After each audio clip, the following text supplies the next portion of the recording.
Today the topic of our discussion is moment distribution method, and we have to analyze indeterminate frames using moment distribution method. Most probably this is the last lecture of our course. Analysis of frame without side sway. So here we have to analyze two types of frames. One, the frames without side sway, and other the frame with side sway. So the procedure for the analysis of frame without side sway is similar to that for the analysis of continuous beam. Frame analysis जो हम करेंगे without side स्वे, तो वो आपके पास जो procedure है वो सेम टू सेम वैसा ही है जैसे हमने कंटिन्यूस बीम की एनालिसिस की थी. Unlike continuous beam, more than two members may be connected to a joint of a frame. Continuous beam में तो ये था कि किसी भी joint पे दो members होते थे मैक्सिमम. फ्रेम के केस में आपका ये हो जाता है कि दो से ज्यादा भी members हो सकते हैं. The first example is determine the member end moments and reactions for the frame shown by moment distribution method. Now this is the same example as we have done this by using slope deflection method. We have to analyze this frame using moment distribution method now. So the first step is distribution factors. For distribution factors, we have to check the degree of freedom. We have to check the joints that are free to rotate. Here we can see that joint C and joint D, they are free, and joint A. Both of the all of these joints are free to rotate.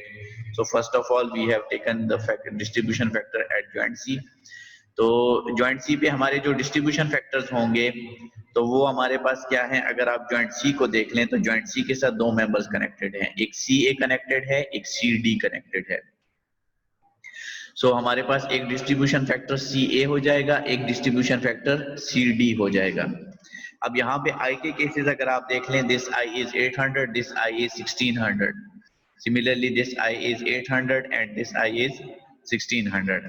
So distribution factor CA will be equal to distribution factor CA divided by distribution factor CA plus distribution factor CD.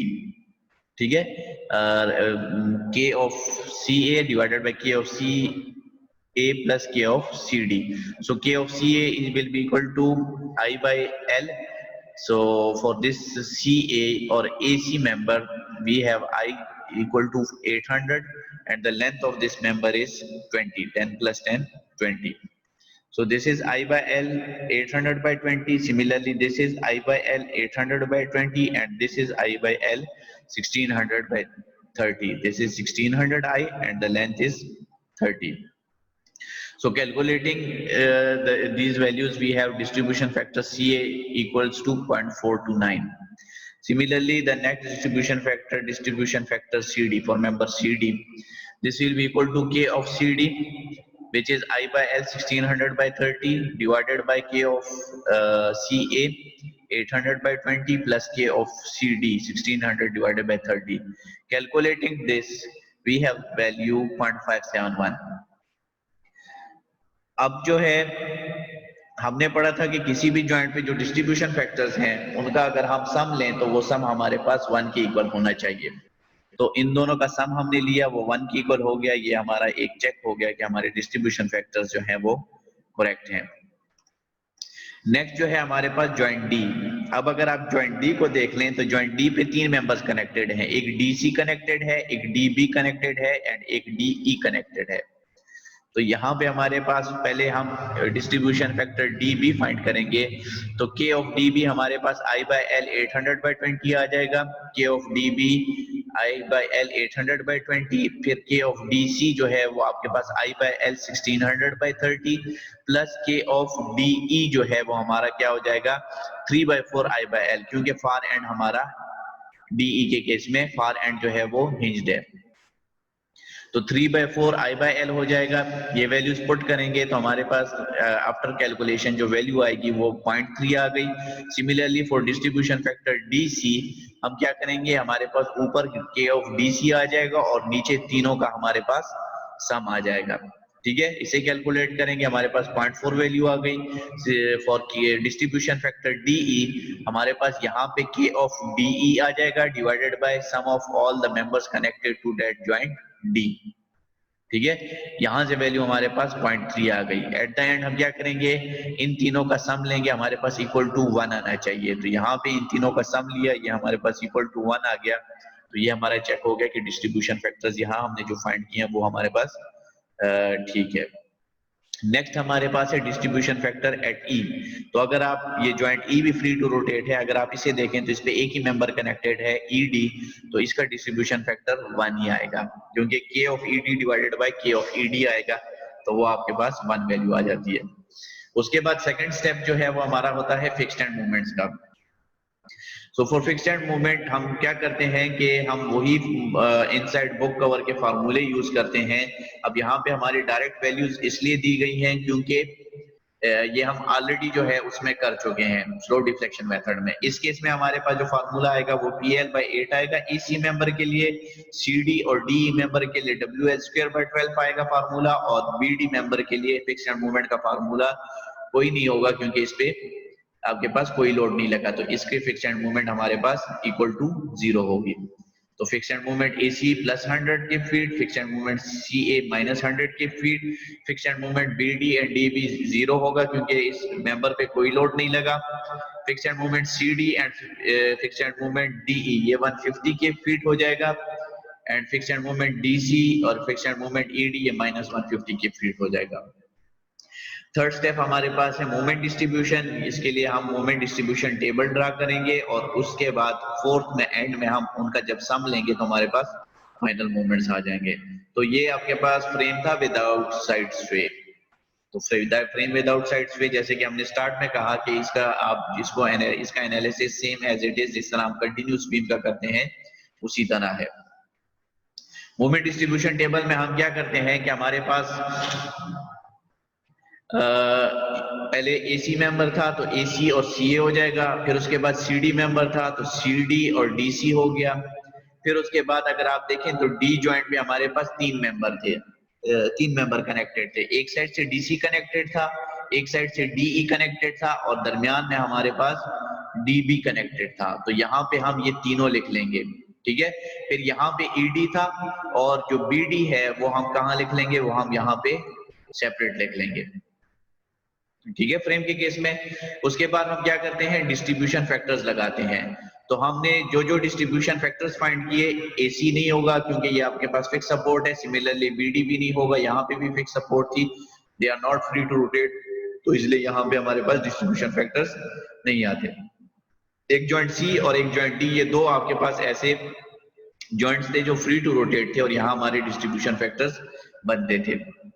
तो आपके पास joint C का distribution factor 0.429 आ रहा था CA के लिए और 0.571 आ रहा था CD के लिए। Similarly distribution factor for DB 0.3 आ रहा था, फॉर DC 0.4 आ रहा था, एंड फॉर DE जो है वो हमारे पास 0.3 आ रहा था, और ED के लिए डिस्ट्रीब्यूशन फैक्टर जो है वो हमारे पास 1 था। फिर नेक्स्ट जो आपके पास लाइन आती है वो आपके पास फिक्स्ड एंड मूवमेंट की आती है। तो जो जो हमने फिक्स्ड एंड मूवमेंट कैलकुलेट किए हैं वो फिक्स्ड एंड मूवमेंट हम यहाँ पे पुट कर देंगे। जिस तरह fixed end movement AC plus 100 value थी, fixed end movement CA minus 100 value हो गई, fixed end movement CD plus 150 value हो गई, fixed end movement DC minus 150 value हो गई, fixed end movement DE plus 150 हो गई, इसी तरह फिक्स्ड एंड मूवमेंट ED जो है वो माइनस 150 हो गई। अब BD और DB मेंबर जो है उसमें फिक्स्ड एंड मूवमेंट 0 थी, तो यहाँ पे देखें 0 और 0, यहाँ पे कोई वैल्यू नहीं लिखी गई, इसका मतलब है यहाँ पे कोई फिक्स्ड एंड मूवमेंट नहीं है। फिर बैलेंसिंग जॉइंट्स करते हैं, तो हम वो जॉइंट्स बैलेंस करते हैं जो फ्री टू रोटेट हो। अब यहाँ पे अगर आप देखें तो यहाँ पे हमारे पास मोमेंट जो है इसका हम सम लेंगे, तो हमारे पास जो सम आएगा वो अगर आप देख लें 100 प्लस 150 तो +50 आपके पास आता है, यानी +50 अनबैलेंस्ड मूवमेंट है। तो उस +50 का नेगेटिव लेंगे, -50 हो जाएगा। -50 multiply by this distribution factor will give us -21.4 and -50 unbalanced movement multiply by this distribution factor will give us -28.6। ठीक है। सिमिलरली ये तो आपके पास ये हो गया। अब अगर आप ईडी मेंबर को देखें तो ईडी मेंबर भी आपके पास जो है वो फ्री टू रोटेट है। ठीक है। अब ऐसे जो हमारे पास एक्सटर्नल हो तो उसको हमने जैसे पहले आपको कहा कि उसको एक बार ही अगर आप बैलेंस कर दें तो बार बार बैलेंस करने की जरूरत नहीं होगी, क्योंकि इसमें हम क्या करते हैं कि इसका अनबैलेंस मूवमेंट देखें तो एक ही मूवमेंट है, उसका नेगेटिव लेंगे +150 आ जाएगा और डिस्ट्रीब्यूशन फैक्टर 1 से मल्टीप्लाई करेंगे तो वही +150 आएगा। इसके बाद अगर हम जितना भी ये प्रोसेस आगे अगर करते जाए कर सकते हैं, लेकिन प्रोसेस करते करते अगर एट द एंड आए तब भी हमारे पास वैल्यू यहाँ पे मूवमेंट की जो है वो 0 आएगी। इसलिए इसको हम एक बार करके तो यहीं पे इसको स्टॉप कर देते हैं।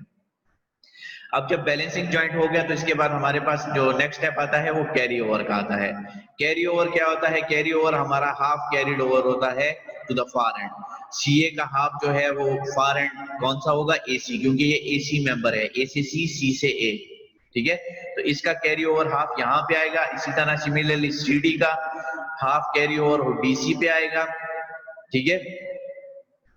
और जब ये आपके पास डीसी पे आया और इसी तरह यहाँ पे अगर आप देखें ये ईडी है तो इसका हाफ कैरी ओवर के कहाँ पे आ जाएगा? डीई पे आ जाएगा।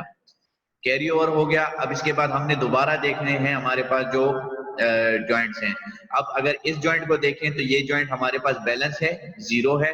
ठीक है। इसी तरह ये जॉइंट, इसको भी हमने बैलेंस छोड़ दिया है। अब ये जो डी जॉइंट है तो डी जॉइंट पे हमारे पास जो मूवमेंट है, अब यहाँ ऊपर भी हमने जो है यहाँ भी इसलिए नहीं किया क्योंकि ये -150 +150 ये ऑलरेडी पहले से बैलेंस्ड था।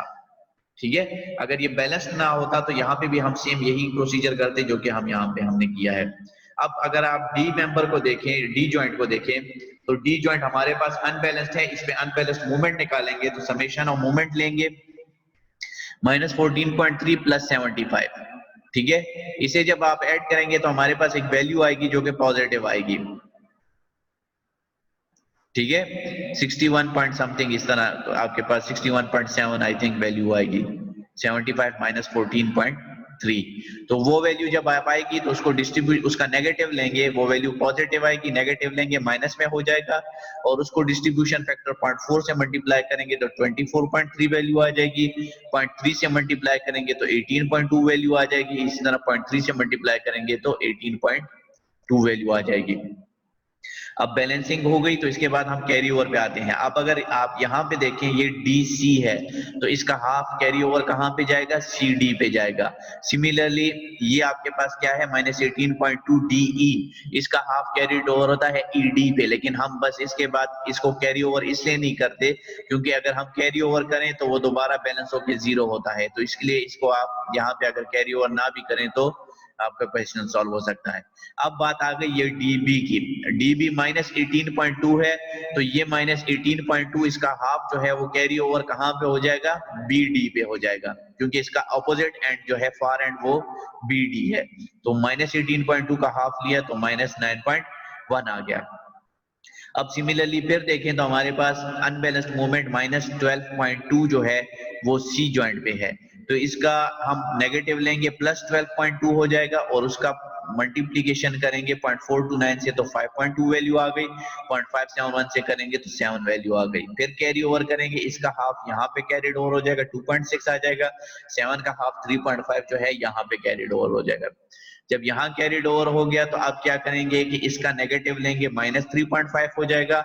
उसको 0.4 से मल्टीप्लाई करेंगे -1.4 वैल्यू आ गई। उसको 0.3 से मल्टीप्लाई किया तो -1.1 एंड -1.1 वैल्यू आ गई।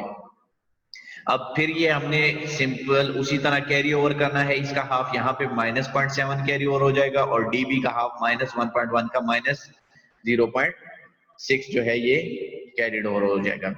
ये प्रोसेस इसी तरह हमने कंटिन्यू करना है तब तक जब हमारे पास बहुत ही small values, negligible small values आ जाएं।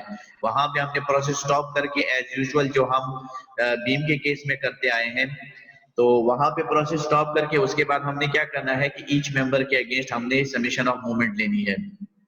ये मूवमेंट हमने ली, ऐड की 92.1 आई, सीए पे हमारे पास -115.9 आई, सीडी पे +115.9 आई, सिमिलरली डीसी पे 186.4 आई, डीबी पे 19.4 आई और डीई पे हमारे पास +205.6 आई। इसी तरह ईडी पे 0 आ गई एंड बीडी पे हमारे पास -9.7 जो है वो मूवमेंट की वैल्यू आ गई। तो ये हमारे पास using slope movement distribution method हमने fixed end movements, final movements जो है एंड मूवमेंट जो है वो फाइंड करनी है। जब फाइनल एंड मूवमेंट्स आ जाएं तो इसके बाद के का जितना भी प्रोसीजर है, मेंबर एंड शेयर्स फाइंड करना एंड मूवमेंट वो shear force and bending movement diagram draw करना। तो ये same to same as it is ही है जिस तरह हम स्लोप डिफ्लेक्शन मेथड के लेक्चर में कर चुके हैं। तो वो अगर आपने इसके बाद की कैलकुलेशंस देखनी है तो जो स्लोप डिफ्लेक्शन का लेक्चर है आप वो देख लें, उसमें आपके पास ये calculations and shear force bending movement diagram हो चुकी है। फिर अब दूसरा जो केस है हमारे पास फ्रेम में, वो है analysis of frame with side स्वे। इससे पहला केस हमारे पास विदाउट साइड स्वे था। अब अगर हमारे पास कोई ऐसा केस है जिसमें आपके पास फ्रेम में साइड स्वे आ रही है, तो वो हम मोमेंट डिस्ट्रीब्यूशन मेथड को यूज करके कैसे एनालाइज करेंगे। उसके लिए जो जनरल प्रोसीजर है वो है कंसीडर, अब ये एक रेक्टेंगुलर फ्रेम है आपके पास एज शोन इन फिगर। ये अगर आप देख लें एक रेक्टेंगुलर फ्रेम है जिसमें स्वे हो रहा है, ये जो डेल्टा आपको शो हो रहा है सीडी मेंबर में आपके पास ट्रांसलेशन हो रही है, तो ये स्वे हो रहा है सीडी डायरेक्शन में, ठीक है। A qualitative deflected shape of the frame for an arbitrary loading is shown in figure using an exaggerated scale। तो ये आपके पास एक आर्बिट्रेरी जो है आपके पास लोडिंग के अगेंस्ट इन्होंने डिफ्लेक्टेड शेप बता दी है कि ये लोड लगेगा तो ये इस तरह डिफ्लेक्ट होगा। तो जितना डिफ्लेक्ट होगा, जितनी ट्रांसलेशन होगी, उसको इन्होंने डेल्टा का नाम दे दिया है।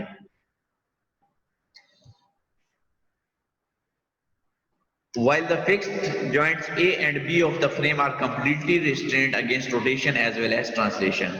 अब ये तो अंडरस्टूड सी बात है कि A एंड B जॉइंट हमारे पास फिक्स जॉइंट है, तो यहाँ ना तो आपके पास रोटेशन हो सकती है ना ट्रांसलेशन हो सकती है। Joint C and D are free to rotate and translate. Joint C और D जो है वो फ्री टू रोटेट और ट्रांसलेट है। Since the member of the frame are assumed to be inextensible and the deformation are assumed to be small, the joint C and D displaced by the same amount delta in the horizontal direction only। अब A, C and B, D member हमारे पास inextensible members हैं, तो इसमें vertical translation जो है वो हम नहीं ले सकते। तो इसमें आपके पास सेम अमाउंट की जो ट्रांसलेशन होगी वो हॉरिजॉन्टल डायरेक्शन में होगी और उसको हमने नाम डेल्टा का दे दिया है।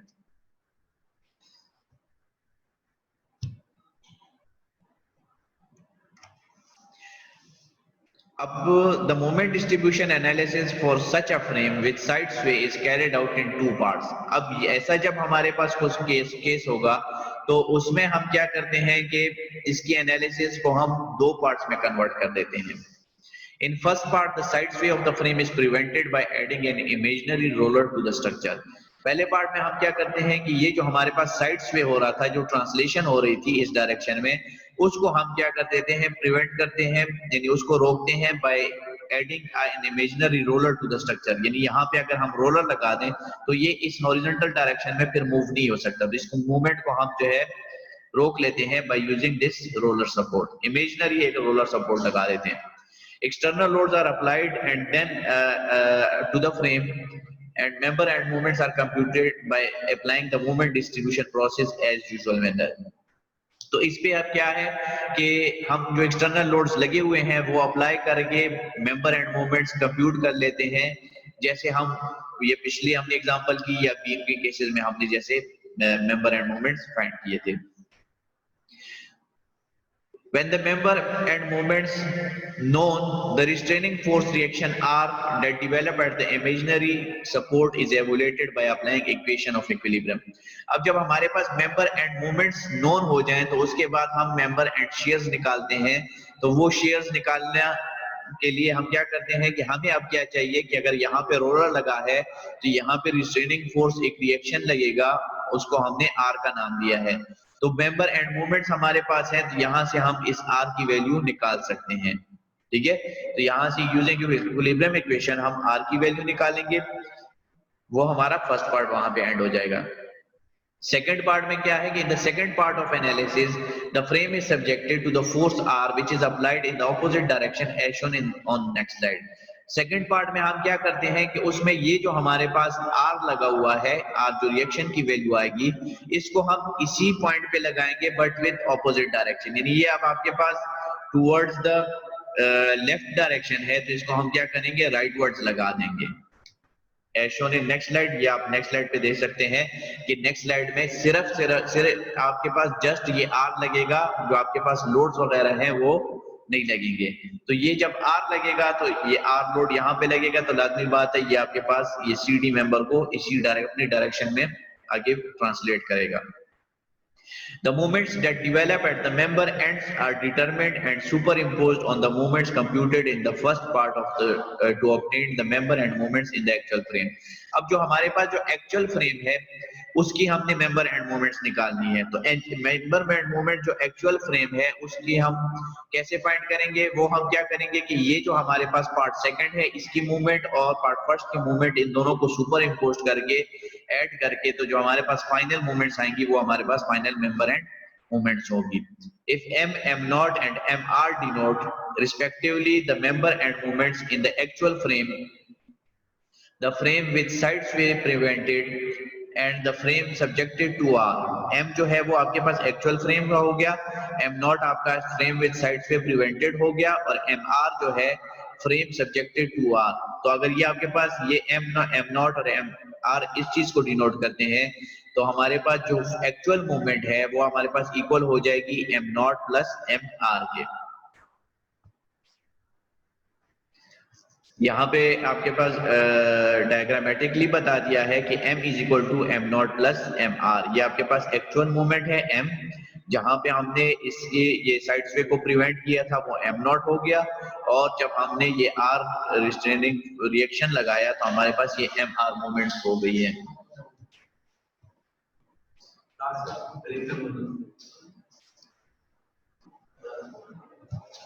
ठीक है, an important question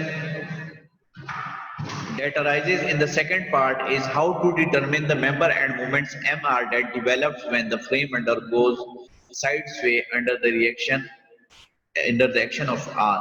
अब यहाँ पे ये क्वेश्चन है कि जो सेकंड पार्ट है तो उसमें हम मेंबर एंड मोमेंट्स जो है वो कैसे फाइंड करेंगे जो MR है।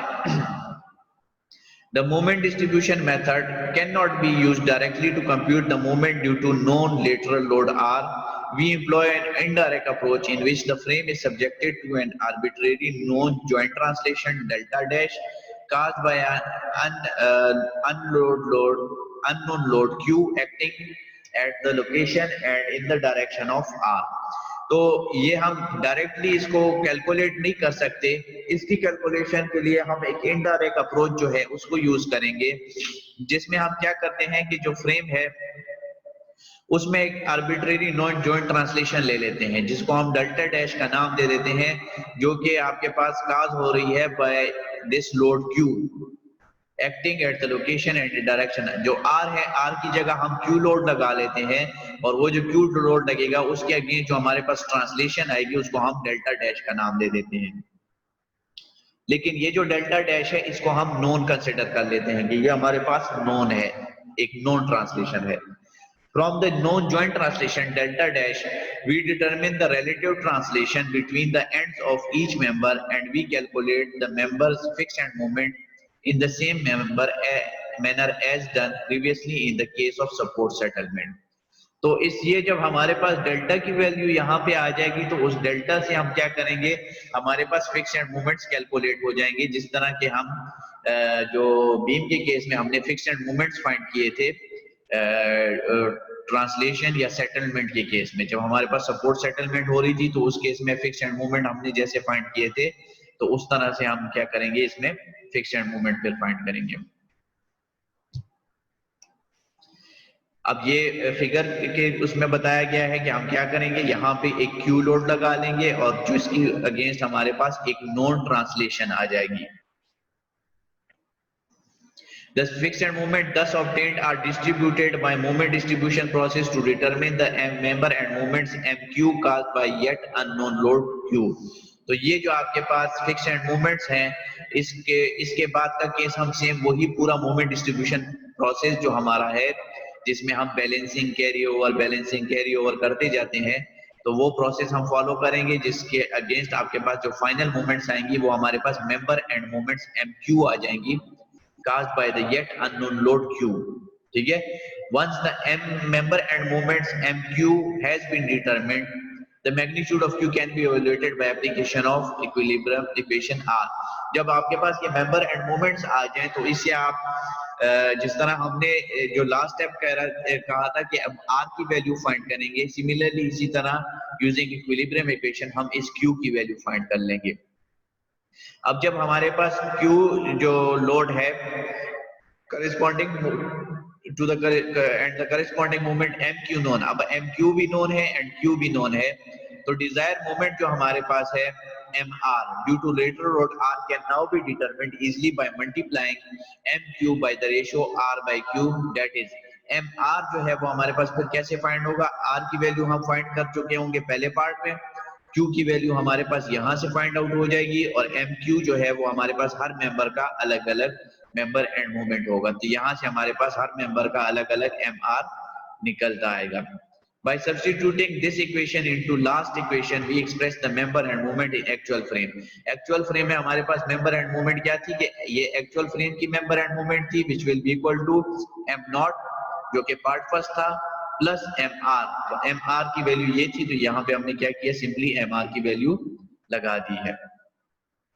तो ये हमारा बेसिकली एक जनरल प्रोसीजर था कि अगर हमारे पास कोई फ्रेम विद साइड स्वे है तो उसको हम कैसे कैलकुलेट करेंगे, उसको कैसे एनालाइज करेंगे सपोर्ट रिएक्शंस फाइंड करने के लिए। एग्जांपल 2 है हमारी, जो कि एक साइड स्वे वाली है, फ्रेम विद साइड स्वे वाली।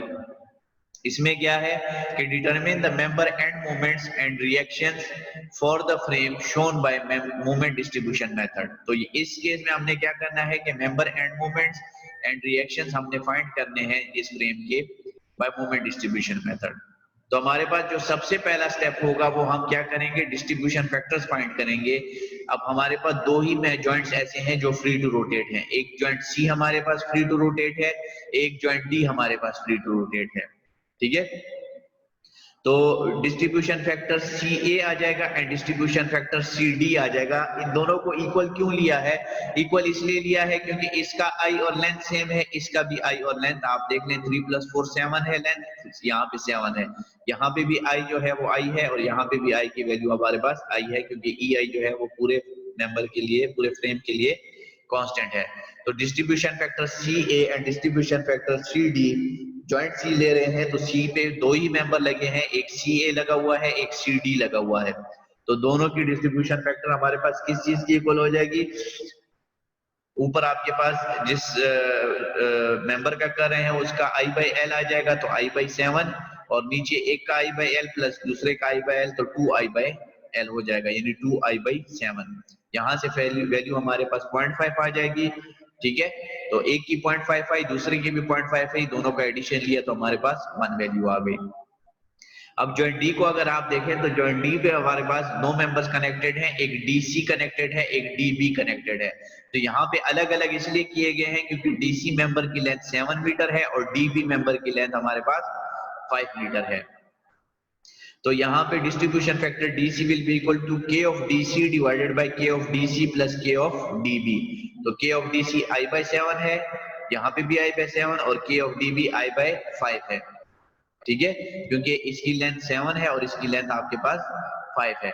इसे कैलकुलेट करेंगे 0.417 वैल्यू आ गई, और डिस्ट्रीब्यूशन फैक्टर DB जो है ये आपके पास K of DB I/5 divided by K of DC I/7 plus K of DB I/5, इसे कैलकुलेट किया 0.583 हमारे पास वैल्यू आ गई। इनका सम लिया तो हमारे पास वैल्यू 1 आ गई, तो ये हमारे पास डिस्ट्रीब्यूशन फैक्टर का चेक हो गया।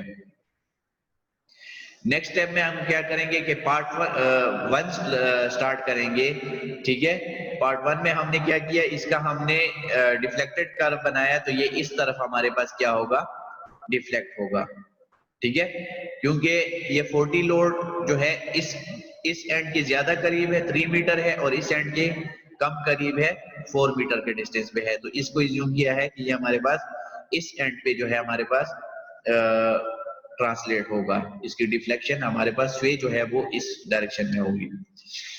तो इस डायरेक्शन में जब स्वे होगी तो पार्ट फर्स्ट में हम क्या करते हैं, यहाँ पे हम इमेजिनरी रोलर लगा देते हैं। ठीक है, जब इमेजिनरी रोलर लग गया तो लाजमी बात है यहाँ पे कुछ ना कुछ रिएक्शन आएगा, उसको हम आर का नाम दे देते हैं। Assuming that the joints C and D of this frame are clamped against rotation, we calculate fixed end moment due to external loads to be। तो fixed end moment अगर आप देखें तो AC और CA का fixed end moment, BD और DB का fixed end moment 0 होगा, क्योंकि इन दोनों मेंबर्स पे आपके पास कोई लोड नहीं लगा। आपके पास जो फिक्स्ड एंड मोमेंट्स आएगी वो सिर्फ इस मेंबर के लिए आएगी, CD fixed end moment CD and fixed end moment DB। और फार्मूला आपके पास कौन सा लगेगा, फार्मूला आपके पास वो लगेगा वो PAB² divided by L square, और दूसरे के लिए PA² divided by L square, क्योंकि ये आपके पास सिमेट्रिक लोड नहीं है, सेंटर पे नहीं लगा हुआ, तो एक डिस्टेंस यहाँ से एक डिस्टेंस A होता है और दूसरे एंड से डिस्टेंस इसका B होता है। फिक्स्ड एंड मोमेंट कैलकुलेट करने के बाद आपने एज यूजुअल वही मेथड फॉलो करना है जो कि हमने पिछले जो विदाउट साइड स्वे का केस था और बीम का केस था उसमें किया था। तो उस केस के मुताबिक हमारे पास क्या था कि यहाँ पे AC हो जाएगा, यहाँ पे CA हो जाएगा, फिर CD हो जाएगा, DC हो जाएगा, DB एंड BD। 3 मेंबर्स हैं इस फ्रेम के, तो वो तीनों मेंबर्स लिख दिए। उसके बाद हम क्या करते हैं, डिस्ट्रीब्यूशन फैक्टर्स लिख देते हैं। C और D जॉइंट जो है वो फ्री टू रोटेट थे, तो यहाँ डिस्ट्रीब्यूशन फैक्टर्स आ जाएंगे। फिर उसके बाद हम फिक्स्ड एंड मोमेंट लिख देते हैं, तो CD और DC मेंबर में सिर्फ फिक्स्ड एंड मोमेंट थे, इस मेंबर और इस मेंबर के फिक्स्ड एंड मोमेंट नहीं थे, क्योंकि हमारे पास कोई लोडिंग नहीं थी। तो इसका अगर आप देखें तो यहाँ पे हमारे पास अनबैलेंस मोमेंट 39.2 है, तो इसका नेगेटिव लेंगे -39.2 और उसका मल्टीप्लाई बाय 0.5 और 0.5 करेंगे तो -19.6 -19.6। सिमिलरली यहाँ पे -29.4 है, इसका अनबैलेंस मोमेंट लिया तो +29.4 हो जाएगा। ठीक है, क्योंकि नेगेटिव ऑफ अनबैलेंस मोमेंट हम लेते हैं तो +29.4 हो जाएगा, मल्टीप्लाई बाय 0.417 किया तो 12.3 आ गया, 0.583 से मल्टीप्लाई किया 17.1 आ गया। इसको हमने क्या किया, कैरी ओवर किया, तो ये यहाँ पे कैरिड ओवर हो गया। ठीक है, इसका हाफ यहाँ पे, CA का हाफ यहाँ पे कैरिड ओवर हो जाएगा, CD का हाफ यहाँ पे कैरिड ओवर हो जाएगा, DC का हाफ CD पे कैरिड ओवर हो जाएगा हाफ, इसी तरह DB का हाफ जो है वो यहाँ कैरिड ओवर हो जाएगा। इसके बाद क्या करेंगे, अब हमारे पास +6.2 एंड -9.8 ये अनबैलेंस्ड मूवमेंट जो है रह गई है। ठीक है, अब ये 9.8 और 8.6 इसको हम इसलिए नहीं छेड़ते क्योंकि ये फिक्स्ड सपोर्ट है और फिक्स्ड सपोर्ट में हमारे पास समेशन ऑफ मोमेंट से लाजमी कोई ना कोई वैल्यू आती है। अब यहाँ पे 6.2 है तो इसका अनबैलेंस मूवमेंट 6.2 हो गया, उसका नेगेटिव लिया -6.2 हो गया, हाफ से मल्टीप्लाई किया -3.1, यहाँ पे भी हाफ से मल्टीप्लाई किया -3.1। यहाँ -9.8 है, इसका आपने क्या किया, अनबैलेंस मूवमेंट -9.8 है, नेगेटिव लिया +9.8 हो गया, 0.417 से मल्टीप्लाई किया +4.1 आ गया, 0.583 से मल्टीप्लाई किया 5.7 वैल्यू आ गई। ठीक है, फिर कैरिड ओवर हमने किया, इसका हाफ यहाँ पे -1.6, इसका हाफ यहाँ पे -1.6, इसका हाफ यहाँ पे +2.1, 5.7 का हाफ यहाँ पे +2.9। अब अगर हम देख लें 2.1 और -1.6 है, दोबारा से हमने वही प्रोसीजर किया, इसका नेगेटिव लिया 0.5 से मल्टीप्लाई किया -1.1, नेगेटिव लिया 0.5 से मल्टीप्लाई किया -1.1। सिमिलरली -1.6 है, इसका नेगेटिव लिया तो +1.6 हो गया, मल्टीप्लाई बाय 0.417 किया तो +0.7 हो गया, मल्टीप्लाई बाय 0.583 किया तो +0.9 हो गया। दोबारा कैरी ओवर करेंगे, -0.6 हो गया, इसका कैरी ओवर -0.6, इसका कैरी ओवर +0.4, इसका कैरी ओवर +0.5। अब 0.4 एंड -0.6 हमारे पास जो है वो अनबैलेंस मूवमेंट आ गए, तो हमने यहाँ पे 0.4 का जो है अनबैलेंस मूवमेंट 0.4 है तो नेगेटिव लिया -0.4 हो गया, इसका हाफ लिया -0.2 और इसका हाफ से मल्टीप्लाई किया -0.2 हो गया। सिमिलरली यहाँ पे -0.6 है तो इसका नेगेटिव लिया तो +0.6 हो जाएगा, मल्टीप्लाई बाय 4.417 तो प्लस 0.3 आ गया। सिमिलरली प्लस 0.6 मल्टीप्लाई बाय 0.583 तो इससे भी 0.3 आ गया। ठीक है, अब ये वैल्यूज अगर आप देख लें तो ये हमारे पास बहुत ही स्मॉल वैल्यूज हैं, तो यहाँ पे हम अपना प्रोसेस ये वाला स्टॉप कर देते हैं। जब स्टॉप करेंगे तो ये हर एंड पे हमने क्या करने हैं, ये जितने भी मूवमेंट्स हैं इन सब का समेशन लेना है। ठीक है, समेशन लेंगे तो AC -12, CA -24, CD +23.9, DC -24, DB +24 and BD जो है वो आपके पास 12 आ जाएगा। ये जो हमारे पास मेंबर एंड मूवमेंट्स आई, ये हमारे पास बेसिकली मेंबर एंड मूवमेंट्स जो फर्स्ट केस था, पार्ट फर्स्ट था, जब हम जो है स्वे को प्रिवेंट करते हैं, यानी हम कहते हैं कि हमारे पास ट्रांसलेशन को हम रोकते हैं इमेजिनरी रोलर लगा के, तो ये हमारे पास वो मेंबर एंड मूवमेंट्स हुई और इसको हम नाम देते हैं M0 का। तो ये तो हमारा जो है मेंबर एंड मूवमेंट्स हो गया पार्ट फर्स्ट का। इसके बाद जो है हमारा जो नेक्स्ट स्टेप होगा वो हमारा स्टार्ट हो जाएगा सेकंड पार्ट इस क्वेश्चन का। सेकंड पार्ट से पहले हम क्या करेंगे, आर की वैल्यू फाइंड करेंगे। तो आर की वैल्यू के लिए हम क्या होता है, to evaluate the restraining force are that developed at the imaginary roller support, we first calculate the shears at the lower ends of the column AC and BD by considering the moment equilibrium of the free body of the column. तो R find करने के लिए अगर आप देखें तो हमारे पास क्या है कि हमें सबसे पहले जो हॉरिजॉन्टल आपके पास रिएक्शंस हैं ये AC एंड BD मेंबर के लिए, तो हमें पहले ये फाइंड करने होंगे यूजिंग इक्विलिब्रियम इक्वेशंस। तो अगर आप देखें AC और BD मेंबर पे कोई लोड नहीं लगा, सिर्फ आपके पास ये एक्सटर्नल जो मूवमेंट्स हमने फाइंड किए हैं ये लगी है। यहाँ पे 24 के फीट मूवमेंट आ रही है, यहाँ पे आपके पास 12 आ रही है। सिमिलरली यहाँ 24 आ रही है, यहाँ 12 आ रही है। ठीक है, तो हम क्या करेंगे, अगर आप summation movement at point C ले लें तो आपके पास क्या आ जाएगा, यहाँ पे आपके पास जो AX है इसकी वजह से मूवमेंट का होगी 7AX हो जाएगा।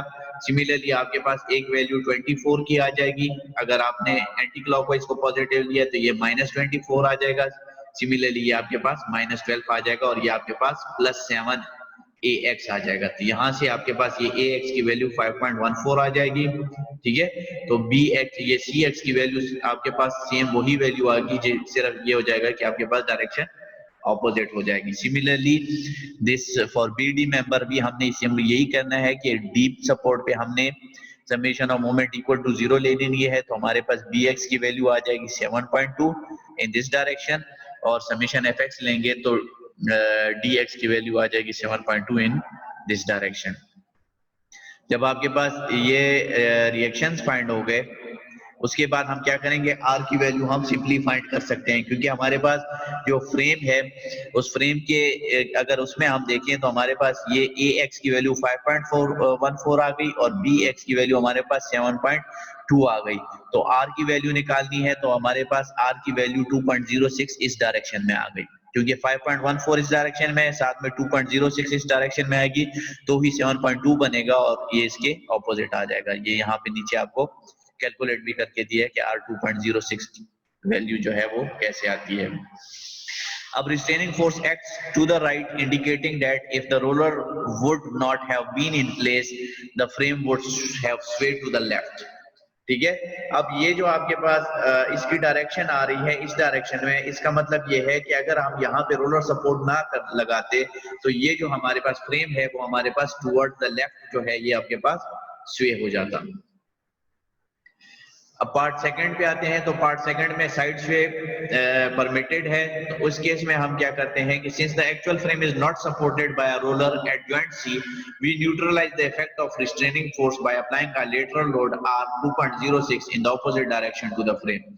तो इसके लिए सेकंड पार्ट में हम क्या करते हैं कि हमारे पास तो यहाँ पे एक्चुअल जो हमारी फ्रेम है उसमें तो यहाँ हमारे पास कोई रोलर सपोर्ट नहीं है। तो इस रोलर सपोर्ट के इफेक्ट को न्यूट्रलाइज करने के लिए हम क्या करते हैं कि जितनी हमारे पास यहाँ पे रिएक्शन आ रहा है इस रोलर का उसको हम उतने मैग्नीट्यूड का ऑपोजिट डायरेक्शन में लगा देते हैं।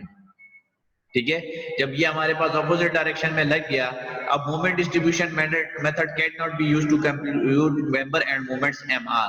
अब MR फाइंड जो है वो डायरेक्टली तो नहीं हो सकता, ये जो हमारा R 2.06 किलो न्यूटन लगा हुआ है, तो इसके लिए हम क्या करेंगे कि एक इनडायरेक्ट अप्रोच यूज करेंगे, जिसमें हम क्या करेंगे कि एक आर्बिट्रेरी नॉन जॉइंट ट्रांसलेशन ले लेंगे, caused by unknown load Q acting at the location in the direction of R।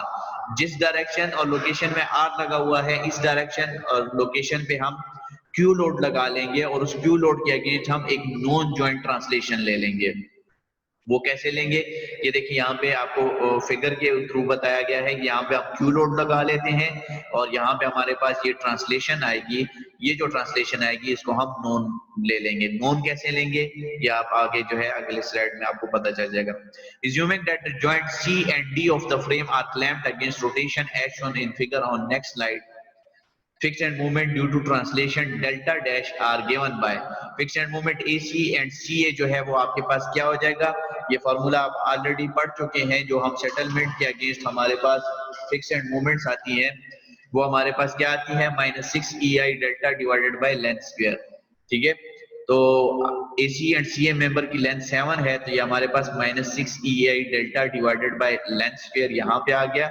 अब बाकी तो हमारे पास कांस्टेंट वैल्यूज हैं, ये 7 स्क्वायर या 49 आ गया। सिमिलरली BD और DB मेंबर के लिए हमारे पास -6 EI delta divided by length square 5 square हो गया, तो ये हमारे पास -6 EI डेल्टा डिवाइडेड बाय 25 हो गया। सिमिलरली CD DC में हमारे पास कोई जो है वो डेल्टा नहीं है। ठीक है, तो इसलिए यहाँ पे हमारे पास ये इसकी वैल्यू 0 हो जाएगी। In which the negative sign have been assigned to the fixed end moment for the columns because these moment must act in the clockwise direction as shown in figure। ठीक है, ये आपके पास नेगेटिव साइन जो है -6 EI delta divided by length square क्यों किया गया है, क्योंकि हमारे पास जो सेटलमेंट की वैल्यू साई की वैल्यू है वो हमारे पास क्लॉकवाइज डायरेक्शन में है, और क्लॉकवाइज डायरेक्शन जो है वो हमारे पास हम इज्यूम करते हैं नेगेटिव। तो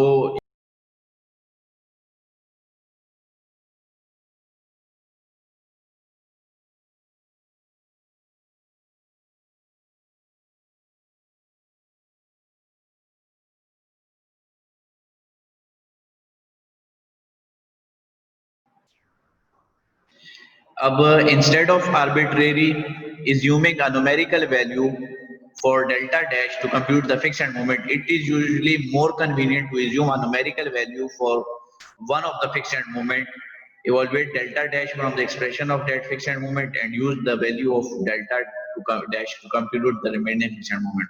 अब यहाँ कह रहे हैं कि बजाय इसके कि हम डेल्टा डैश की कोई वैल्यू लें फिक्स एंड मूवमेंट को कंप्यूट करने के लिए, ये हमारे लिए ज्यादा आसान होगा कि हम कोई भी ये जो पीछे हमने फिक्स एंड मूवमेंट्स फाइंड किए, किसी भी एक फिक्स एंड मूवमेंट को हम एक न्यूमेरिकल वैल्यू एज्यूम कर दें, वहां से हमारे पास डेल्टा डैश की वैल्यू निकल आएगी और वो डेल्टा डैश यूज करके हम बाकी फिक्स एंड मूवमेंट जो है वो फाइंड आउट कर लें।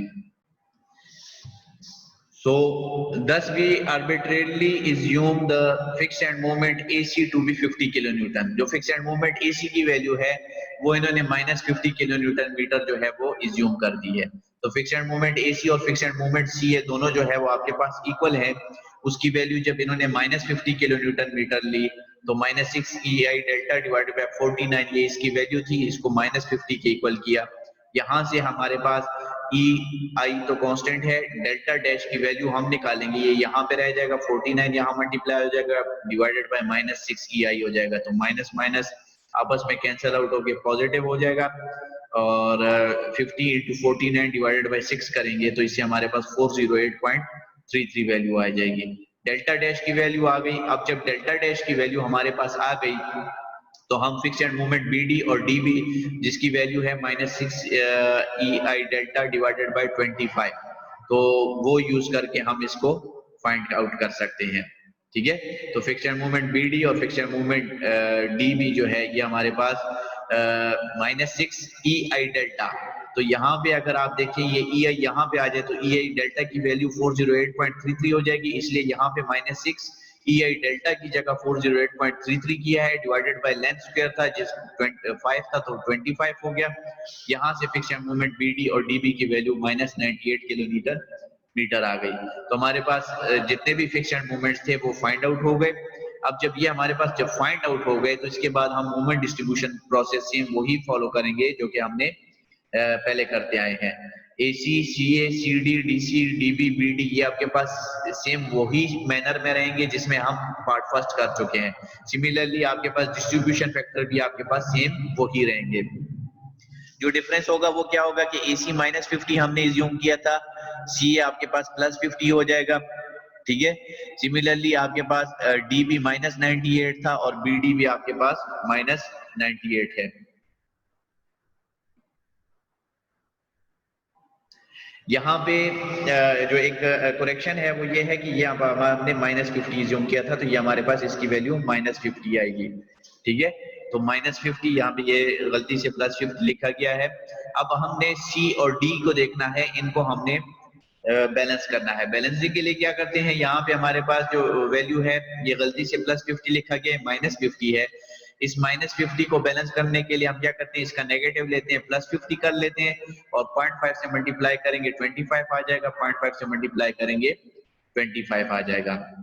सिमिलरली यहाँ पे अगर आप देखें -98 है, तो -98 का नेगेटिव लिया +98 हो गया, मल्टीप्लाई बाय 0.417 किया +40.9 आ गया, मल्टीप्लाई बाय 0.583 किया +57.1 वैल्यू आ गई, ठीक है। उसके बाद नेक्स्ट स्टेप कैरी ओवर का होता है। 25 का हाफ कैरी ओवर यहाँ पे 12.5, इस 25 का हाफ कैरी ओवर यहाँ पे +12.5, इस 40.9 का हाफ कैरी ओवर यहाँ पे 20.5 एंड इस DB का हाफ कैरी ओवर होगा 28.6 यहाँ पे। अब जब ये कैरिड ओवर हो गए तो इसके बाद अगर आप देखें हमारे पास +20.5 एंड +12.5 जो है वो अनबैलेंस्ड मूवमेंट रह गए। तो अनबैलेंस्ड मूवमेंट को नेगेटिव से नेगेटिव लेंगे इसका तो -20.5 हो जाएगा और इससे 0.5 से मल्टीप्लाई करेंगे -10.3, 0.5 से मल्टीप्लाई करेंगे -10.3। सिमिलरली यहाँ पे अगर आप देखें अनबैलेंस मूवमेंट +12.5 है, इसका नेगेटिव लेंगे तो -12.5 हो जाएगा, मल्टीप्लाई बाय 0.417 तो 5.2 एंड मल्टीप्लाई बाय 0.583 करेंगे तो -7.3। नेक्स्ट स्टेप फिर कैरी ओवर करेंगे, -5.2 आ जाएगा, -10.3 का -5.2, -5.2 का -2.6 एंड 7.3 का -3.7। तो ये प्रोसेस सेम उसी तरह एज यूजुअल जो हम करते आ रहे हैं करेंगे तब तक जब तक हमारे पास नेग्लिजिबली स्मॉल वैल्यू आ जाए। जब स्मॉल वैल्यू आ जाए वहां हम अपना प्रोसेस जो है वो स्टॉप कर देंगे। उसके बाद नेक्स्ट स्टेप हमारा होगा कि ये मेंबर एंड मूवमेंट्स हम कैलकुलेट करेंगे, समेशन लेंगे इन सब का समेशन लेके हमारे पास जो वैल्यू आएगी वो member and movement AC, M of AC -42.3, M of CA -34.5, M of CD +34.3, M of DC +45.4 and M of DB जो है -45.4, M of BD -71.8। ये तो हमारे पास जो मेंबर एंड मूवमेंट्स हो गई, ये due to non translation delta dash हो गई और ये हमारे पास MQ हो गई, ठीक है। अब हमने क्या करना है कि MQ तो हमारे पास आ गया, जिस तरह हमने वहां R की वैल्यू फाइंड की थी, सिमिलरली यहाँ पे हमने एक Q लोड लगाया था तो उस Q की वैल्यू हमने फाइंड करनी है। तो Q की वैल्यू कैसे फाइंड करेंगे, सेम टू सेम जैसे वहां पे हमने सबसे पहले क्या किया था कि ये जो हमारे पास कॉलम्स थे, इन कॉलम्स के हमने ये हॉरिजॉन्टल रिएक्शंस फाइंड किए। तो हमने AX फाइंड किया, summation of movement at point C लिया, हमारे पास AX की वैल्यू 10.97 आ गई और फिर हमने समेशन FX लिया तो हमारे पास CX की वैल्यू 10.97 ऑपोजिट डायरेक्शन में आ गई। सिमिलरली BX हमारे पास 23.44 एंड DX हमारे पास 23.44 विद ऑपोजिट डायरेक्शन आ गई। जब ये हमारे पास आ गई तो यहाँ पे हमारे पास AX 10.97 और BX हमारे पास 23.44 है। समेशन FX अप्लाई करेंगे इस पूरे फ्रेम पे तो हमारे पास जो Q की वैल्यू आ रही है वो क्या आ रही है, 34.41 किलो न्यूटन इन लेफ्टवर्ड डायरेक्शन में। अब Q की वैल्यू भी फाइंड हो गई, R भी हो गया, MQ भी हो गया। तो यहां से हमारे पास जो MQ होगा, मल्टीप्लाई करेंगे इसको R/Q से तो हमारे पास MR की वैल्यू आ जाएगी, ठीक है। तो इसको हम एक्चुअल जो मेंबर एंड मूवमेंट्स होंगी वो हमारे पास क्या होंगी? जो एक्चुअल मेंबर एंड मोमेंट्स हैं वो हमारे पास m है, जो कि इक्वल है m naught plus M R के। लेकिन एम आर हमारा क्या है? एम आर हमारा है this ratio multiply by M Q. अब ये एम क्यू हर उसका होगा मेंबर एंड का, यानी ए सी सी ए का फिर अपना अलग, हर उसका अपना अलग अलग आपके पास होगा।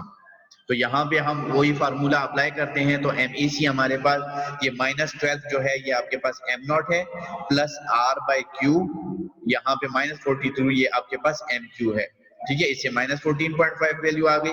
सिमिलरली एम सी ए जो है वो आपके पास -24 जो है ये एम नॉट है, प्लस ये आपके पास एम आर है। तो आर बाई क्यू तो सब के लिए देखें आपके पास सेम है, एम क्यू जो है वो आपके पास चेंज होता जाएगा। तो आपके पास ये आपके पास M A C, M C A, M C D, ये जो आपके पास वैल्यूज हैं ये आपके पास फाइनल मेंबर एंड मोमेंट्स है। जब फाइनल मेंबर एंड मोमेंट्स आपके पास आ जाएं तो इसके बाद आपने क्या करना है कि इसके बाद बाकी के जो स्टेप्स हैं वो आपने same to same as it is जो हम स्लोप डिफ्लेक्शन मेथड में कर चुके हैं उसी तरह आपने मेंबर एंड शेयर्स फाइंड करनी है। मेंबर एंड शेयर्स आपके पास आ जाए तो इसके बाद आपने shear force bending moment draw करनी है। ठीक है, तो ये आपका आज का जो लेक्चर था मोमेंट डिस्ट्रीब्यूशन मेथड से इंडिटरमिनेट फ्रेम को एनालाइज करना, तो ये आपका आज का टॉपिक था। Thank you.